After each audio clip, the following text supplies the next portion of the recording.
Bike একটি আবেগের নাম। বাইক কথাটা শুনলে মনের মধ্যে একটা অন্যরকম ভালো লাগা কাজ করে। এটি এমন একটা বাহন যা মোটামুটি সব বয়সের মানুষের জন্য পারফেক্ট।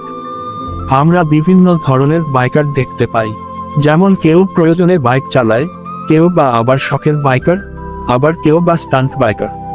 শখের বাইকার যারা আছেন তাদেরকে দেখবেন দূর দূরান্তে ট্যুর করে বেড়ান। পাহাড়, পর্বত, সমুদ্র কোথাও তারা বাদ দেন না। তাদের বাইক ঠিক থাকলে কোনো বাধাই যেন তাদের আটকে রাখতে পারে না, কারণ তারা বাইক চালিয়ে এতটাই অভিজ্ঞ হয়েছেন যে কোনো রাস্তায়, যে কোনো পরিস্থিতির সাথে সহজেই মানিয়ে নিতে পারেন। আর যারা স্টান্ট বাইকার রয়েছেন তাদের দেখলে মনে হয় বাইক যেন তাদের কথায় উঠে বসে। তারাও অনেক অভিজ্ঞ। আজ আমি আলোচনা করব আমরা যারা দৈনন্দিন কাজে বাইক ব্যবহার করে থাকি তাদেরকে নিয়ে। কেউ দয়া করে কথাগুলো খারাপ ভাবে নেবেন না।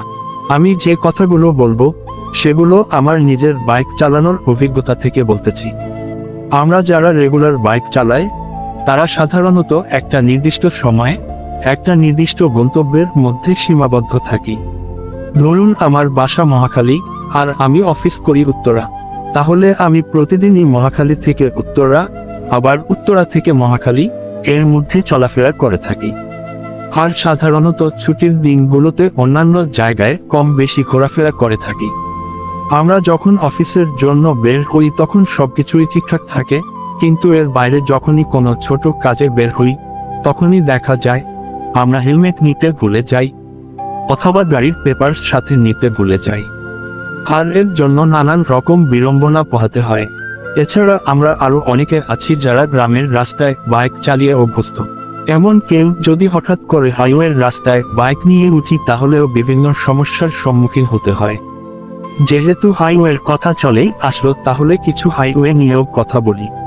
আমরা যারা 80 থেকে 125 সিসির বাইকগুলো রাইড করি তাদের হাইওয়েতে রাইড করার সময় বিশেষ সতর্ক অবলম্বন করা উচিত।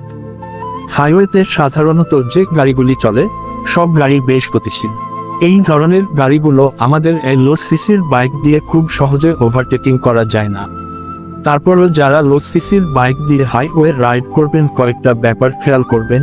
যখন কোন বড় বাস বা ট্রাক আমাদের ওভারটেকিং করে যায় বা ক্রুচিং করে মনে হয় যেন বাতাসের প্রেসারে বাইক বাইরের দিকে ঠেলে দিচ্ছে।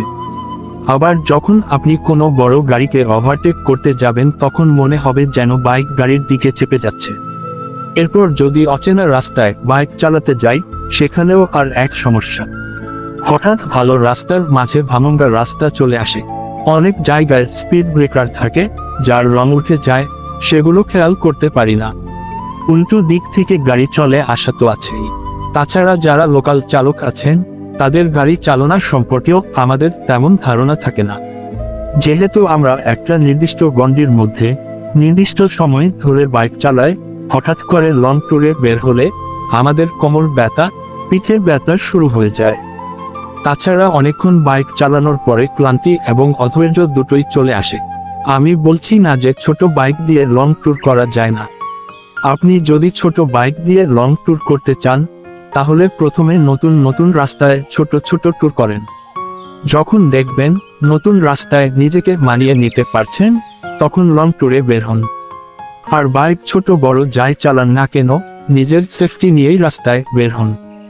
আমি যখন ড্রাইভিং লাইসেন্সের পরীক্ষা দিয়েছিলাম তখন বিআরটি এর একজন কর্মকর্তা বলেছিলেন, আপনার ভুলেই যে দুর্ঘটনা ঘটবে এমনটা নাও হতে পারে, অন্য কারোর ভুলের জন্যও দুর্ঘটনা ঘটতে পারে। যাই হোক, অনেক কথা বলে ফেললাম। যদি কথার মাঝের কোন ভুল থাকে তাহলে অবশ্যই কমেন্ট করে জানিয়ে যাবেন। আজ এ পর্যন্তই। এতক্ষণ আমাদের সাথে থাকার জন্য ধন্যবাদ। দেখা হবে নতুন কোন ভিডিওতে, নতুন কোন বিষয় নিয়ে। সে পর্যন্ত সবাই ভালো থাকবেন, সাবধানে বাইক রাইড করবেন। আল্লাহ হাফেজ।